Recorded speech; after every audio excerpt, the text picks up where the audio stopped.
apila lang po ako dito sa Senado kung saan siya po ay pinapasipot bukas, sa makalawa, I'm sorry. May apila nga po siya, this comes from her. Siguro naman maririnig to ni Senator Ontiveros kasi Women, Gender Equality, chuchu yung kanyang kwan, di ba? Yung committee niya. Oo.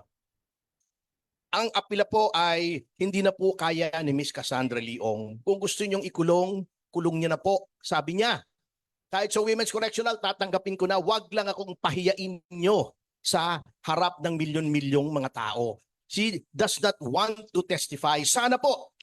Yan naman TRICOM, di ba? Nandyan si Coco Pimentel, a human rights advocate. Nandyan si Rafi Tulfo, advocate din ng karapatan ng mamamayan at gender equality. Sana naman makita nila yung plight ni Miss Cassie Leong, pakulong nyo na po.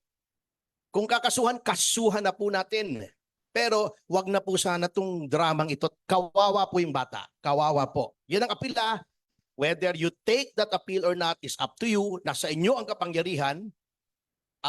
Nasa sa inyo na po. But we are appealing to your better nature na do not subject her to any more of these indignities. May power naman kayo. Kung tingin nyo uncooperative witness, wala pong merit yung aming invocations of the right to remain silent and the right against self-incrimination.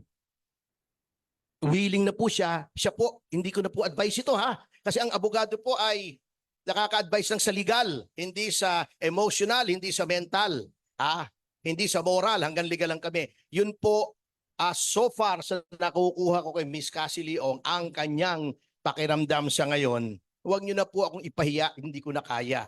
Nung lumalaki po ako, never pong may nagtaas ng boses sa akin. Nakita nyo naman yung temperament ng tao. Hindi naman mayabang, hindi naman hostile. We are just trying to protect her rights. Nasa inyo na po. But I hope you do take this appeal to heart.